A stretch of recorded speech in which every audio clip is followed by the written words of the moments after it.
Ndërkohë me ne për minutat e intervistës në ditarin e sotëm bashkohet ish deputeti i Partisë Demokratike zoti Oer Byllikbashi, të cilin tashmë e përshëndesim dhe falenderojmë për këto minuta që na dedikon sot. Mirë se vini.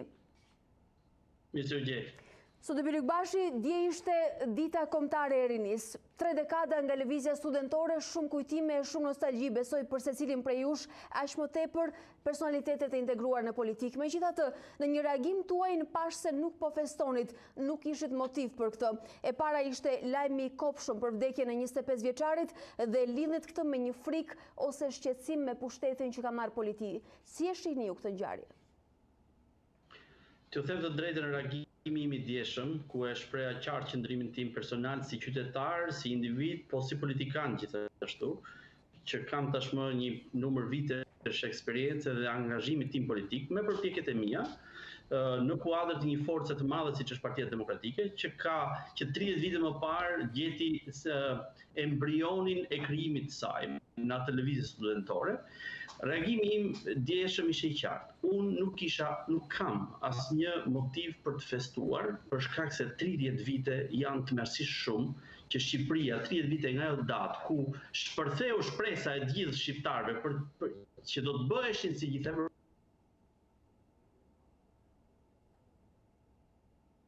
Presim një konfirmim, zoti Byllikbashi vazhdon të jetë në linjë me ne apo na është ndërprer përkohësisht komunikimi me të? Presim pak sekonda.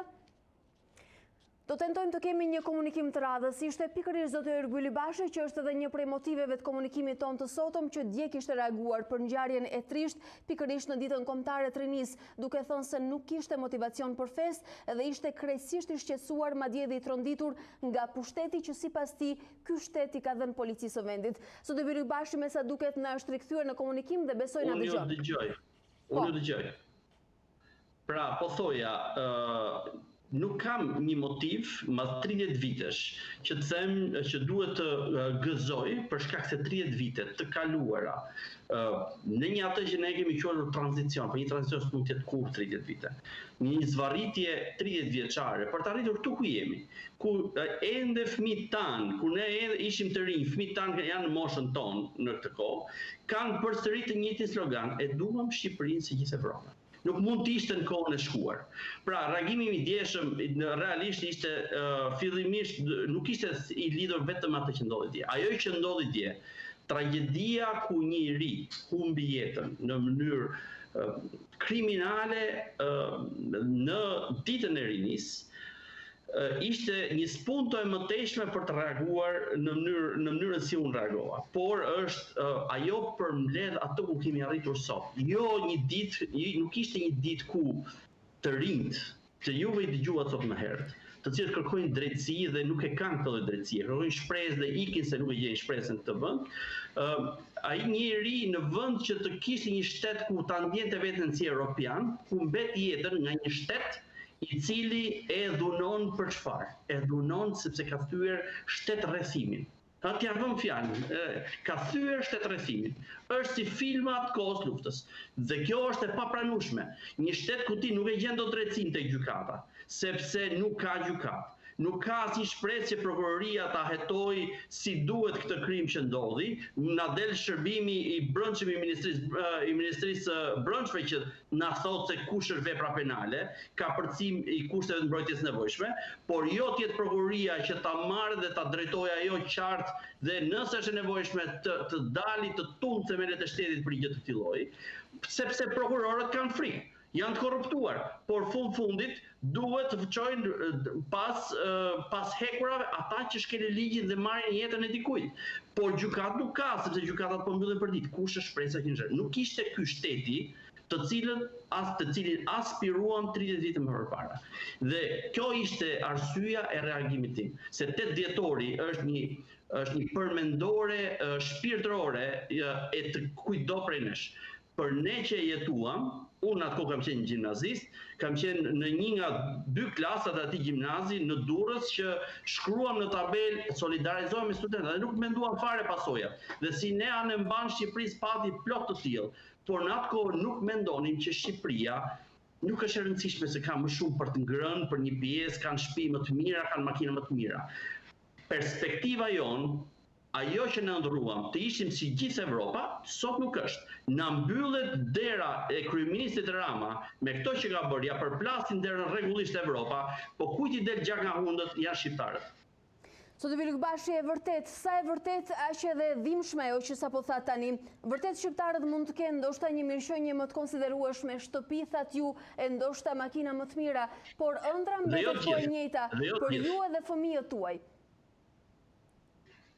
Po, ndra mbetet, pra në vend, po, unë ju dëgjoj, më dëgjoni? Po, tashmë po ju dëgjoj. Në qoftë se për brezin ton ishte e pranueshme që të aspironin dhe të ndërtonim, kjo nuk ndodhi, për fëmijët tanë nuk është kështu. Tani, unë nuk heq përgjegjësinë time, as si qytetar, po as si politikan. Dhe në këtë kryqëzim, në 30 vjetorin e 8 vjetorit të 90-s, si politikan, unë dhe kushdo politikan që mendon se ky vend bëhet me patriotizëm dhe me ndershmëri dhe me kontribut, ne duhet ta ndajmë. 4 vjeçari që vjen nuk mund të jetë 4 vjeçar si tjetri. Nuk është vetëm histori ul dhe ngre taksat, është një histori që shqiptarëve t'i ofrojmë shtetin e drejtë. Jo vetëm shtetin e së drejtës, shtetin që nuk i brutalizon, nuk i përplas në dyert e gjykatave, nuk i fund në qelidhje thot i ke provo pastaj gjet drejtën, nuk i merr në polici vetëm për të identifikuar kush është personi. Nuk mund të jetë shteti ky ai që aspiruam ne 30 vite më parë. Dhe nëse ne nuk bëjmë këtë gjë që t'i kthejmë shtetin e drejtë shqiptarëve, çdo reformë ekonomike që do bëjmë do tretet si ujë në rër. Pra është një mision shumë i madh për mua individualisht si person, si politikan. Të gjithë kolegëve të mi në Partinë Demokratike dhe në opozitë që me datë 25 prill vitit që vjen, jo vetëm të marrin një mandat për të qeverisur diçka më mirë se sa këta që duhet ikin të shporren në këtë moment nga qeverisja, i kushtojnë shumë shqiptarëve, por duhet të rifillojmë ta rikthejmë vendin në trajektorin e integrimit evropian sepse kemi ngatruar rrugën shumë keq dhe shqiptarët kanë humbur rrugën e Evropës. Një trajektore e ngatruar keq për të cilën ju nuk hiqni përgjegjësitë tuaja, ma këto përgjegjësi besoj se do të vijojnë të rëndojnë me shpatullat tuaja, aq më tepër nëse nesër do ta keni mundësinë të jeni në krye të vendit për qeverisur, por edhe për ta çuar përpara këtë proces të pezulluar dhe shumë të tjera. Madje në një frazë të reagimit tuaj ju shprehin keqardhjen tuaj duke folur për një lloj kryqëzimi ku ju ndodheni, kryqëzim që ndoshta mund vazhdoj pas 25 prillit të marrë një zgjidhje. Si besoni, sa e lehtë do të jetë ta merrni përsipër këtë proces edhe a do të ketë më justifikime nesër, sepse sot në karrigen e opozitarit është e lehtë të listosh përgjegjësitë, fajet dhe detyrat. Megjithatë, ju në parim po pranoni edhe përgjegjësitë tuaja të ndara në kohë. Pa, mund bënim ne më shumë, sigurisht mund bënim më shumë. Çfarë?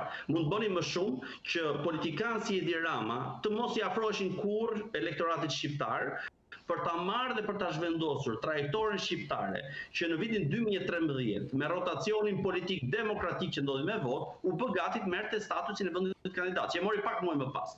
Sa vite e ka marrë ky njeri? 7 vite gjysmë. Ky politikan, ky lider politik që nuk duhet i vi Shqipërisë kurrë më. Ne kemi vetëm shkojmë në grop në standardet e zgjedhjeve të sigurisë, të ekonomisë, të çdo gjëje, të shndodh në mënyrë normale me të gjithë këto lloj zhvillimesh, Bashkimi Evropian na mbyll derën. Pra në vend i fundit veprim që na ka, po ku ne kemi bërë një hap përpara ishte dhënia e statusit vendit kandidat, të cilin nuk e mori qeveria Rama, se vetëm pak muaj kishte në qeveri. Por u mor sepse ndër të tjera ishin bërë aq shumë reforma përfshirë zgjedhje demokratike që çuan rotacion politik, nuk u mbajt nga qeveria Berisha me çdo kusht pushteti. Pra kjo është Shqipëria. Ne firmosëm në kohën tonë u firmos marrëveshja e stabilizimit asociimit, u bë aplikimi për anëtarësi në Bashkimin Evropian, u hap procesi i këtij anëtarësimi, na hoqën vizat, u bë anëtar i NATO-s, erdhën miliarda euro investime në një vend që ishte gjithmonë më i sigurt. Ai ishte i shkëlqyer, ai ishte perfekt, sigurisht që jo. Por a mund bënim ne më tepër që kjo gjë të mos ndodhe? Në vitet e opozitës a mund të ishim luftuar edhe akoma fort, po pa diskutim. Prandaj unë jam realist dhe nuk e përjashtoj, nuk mund të jem hipokrit se nuk kemi ne asnjë lloj përgjegjësie të gjithë, po përgjegjësinë për këtë të zezë, për këtë zezon, për shqiptarët e ka Edi Rama dhe qeverisja e tij.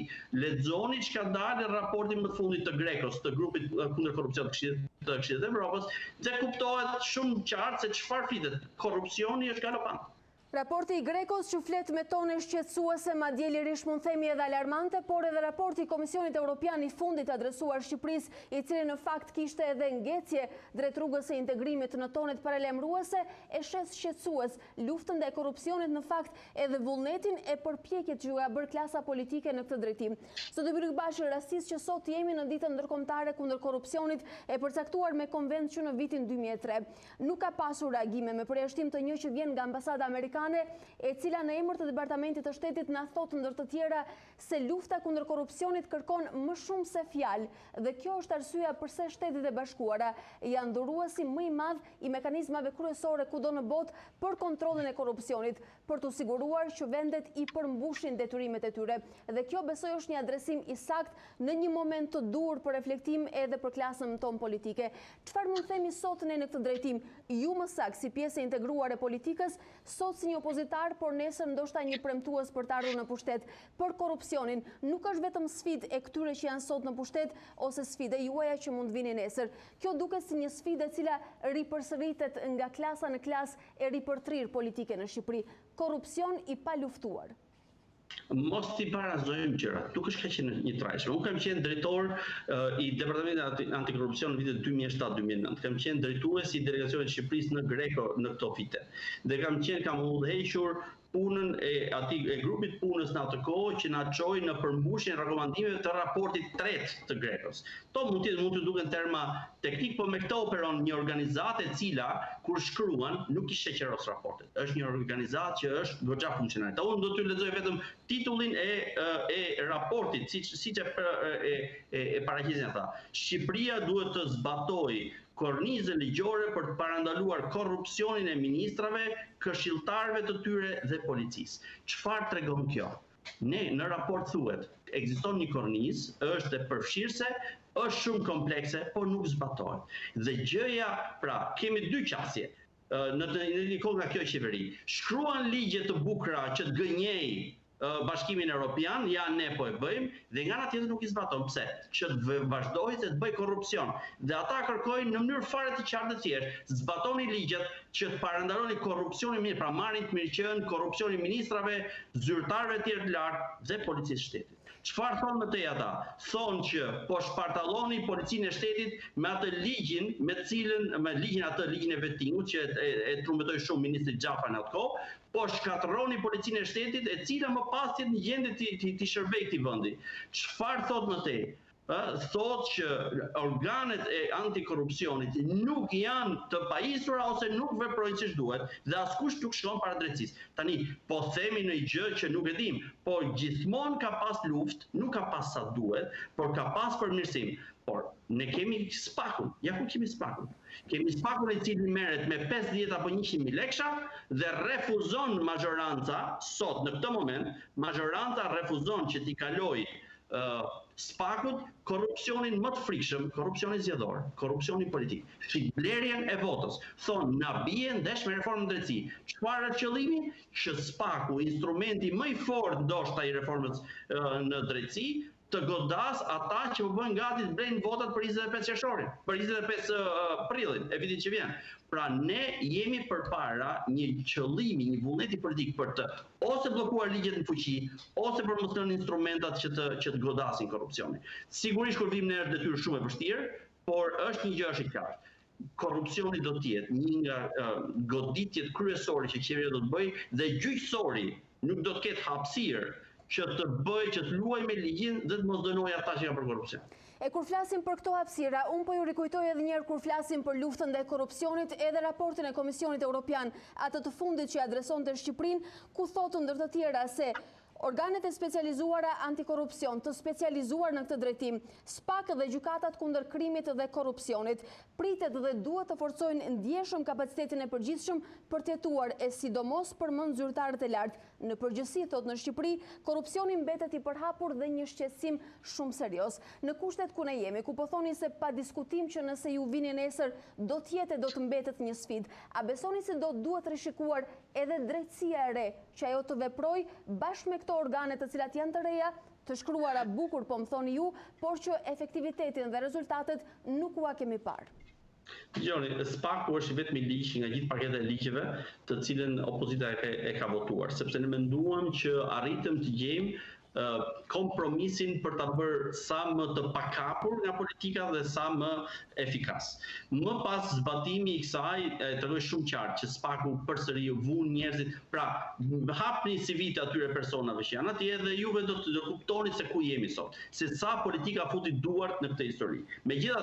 Megjithatë, ashtu siç në vitin 2005-2007, gjyqtarët dhe prokurorët nuk ishin tanët, por thjesht politika e Partisë Demokratike, qeverisë e Partisë Demokratike i kërkoi luftë pa kompromis kundër krimit organizuar dhe në 2 vite njerëz do futën burg. Ata që sot na shpallen në kërkim përsëri, sepse kjo qeveri i liroi edhe pas dënimeve me burgim përjetshëm, ne atëherë me këta gjyqtarë dhe prokurorë korruptuar i futëm në burg kriminalet. Kështu futen dhe ministrat, pra nuk ka pikën e problemit. Pra nuk është nevojshme, nuk mund të fshihemi vetëm mbas modifikimit të ligjeve të shkruara keq. Boll të zbatojmë instrumentat që janë sot në dorë dhe rritet shumë efikasiteti i njerëzit fillojnë të besojnë ke betejë. Nëse harxojmë kohë vetëm me ndryshime ligjesh, atëherë njerëzit thonë ta janë e njëjta gjë. Nuk mund të jemi e njëjta gjë. Ne duhet në mënyrë efikase të korruptuar të shkojmë pas hekurave, ata që cënojnë zgjedhjet shkojnë pas hekurave, krimi organizuar shkojnë pas hekurave dhe kjo kërkon vullnet politik, ligjet janë aty, e gjithë ajo që është e nevojshme është rotacion politik dhe kjo duhet filloj të ndryshojmë një herë. 4 vjeçari që vjen, e thash dhe nuk mund të jetë një 4 vjeçar si të gjithë të tjerët, por ndryshe do të regjistrojmë një dekadë tjetër tranzicioni ku shqiptarët do vazhdojnë dhe mas 10 vjetësh tjera e duam Shqipëri si gjithë Evropa. Duhet ndryshojmë patjetër, është e papranueshme. Ligjet janë aty, zbatimi edhe vullneti politik i kujdo që do ta ketë fatin ose fatkeqësinë në këto kushte të vështira të qeverisë nesër, edhe urojmë ta shohim atë vullnet të reflektuar. Zoti Bylykbashi, unë ju falenderoj për këto minuta. Faleminderit juve.